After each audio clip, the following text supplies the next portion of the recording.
Hello दोस्तों। आज लोगों को आपको एक नई कहानी सुनाने जा रहा हूँ। घर में गूंजती हुई वो आवाज़ छन छन। यह बात उन दिनों की है जब मैं 9वीं कक्षा में पढ़ता था। तब मेरी उम्र 14 साल थी। कुछ समय में अपनी फैमिली के साथ रहता।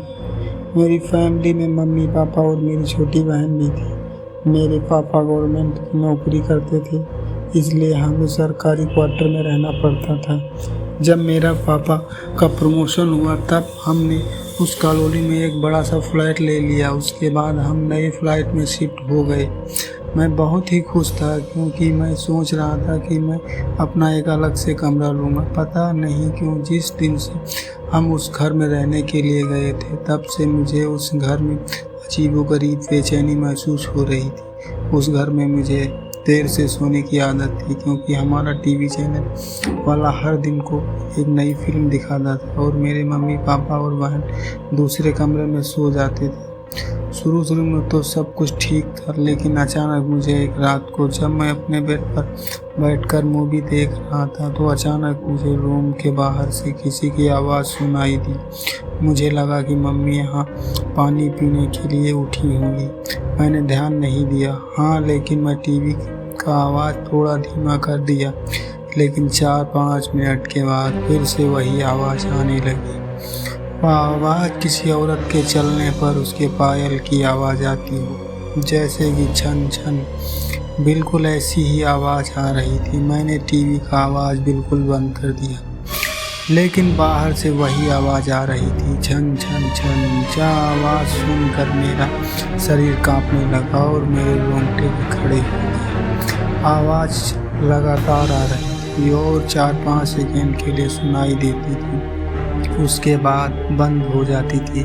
बाद में 3-4 मिनट के बाद फिर से छन छन की आवाज़, जैसे कि कोई भारी पायल पहनकर चल रही। मेरे दिल जोर जोर से धड़कने लगा। ऐसा लग रहा था कि कभी मेरा हृदय छाती से बाहर निकल कर मुँह में आ जाएगा।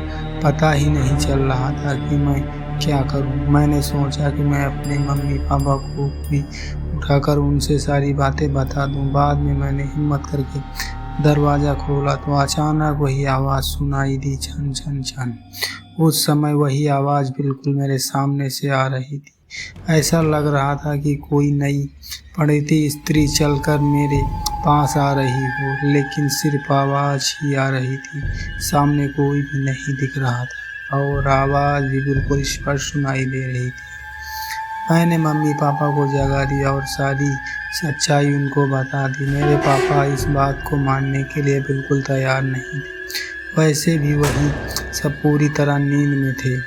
किसी ने मेरी बात पर ध्यान नहीं दिया। बाद में मैंने अपनी मम्मी पापा के सामने उनके कमरे में सो गया। ऐसे ही 3-4 दिन निकलने के बाद एक रात को फिर से वही आवाज़ सुनाई दी।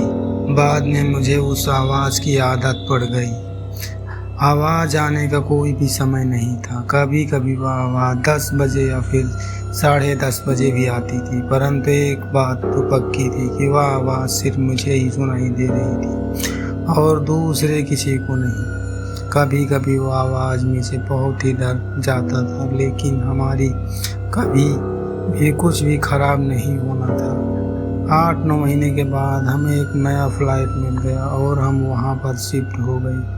उसी फ्लैट में हमारी जगह पर जो नए लोग रहने के लिए आए थे वह हमारे जान पहचान के लोग थे। उनका बेटा मेरा बहुत अच्छा दोस्त था और उनका फैमिली काफ़ी बड़ा था। एक दिन वो अंकल हमारे घर आ गए और हमसे पूछा कि क्या आपको कभी कोई आवाज़ सुनाई दी थी। बस यही बात सुनकर मुझे पूरा यकीन हो गया था कि वह कोई मेरा वहम नहीं था।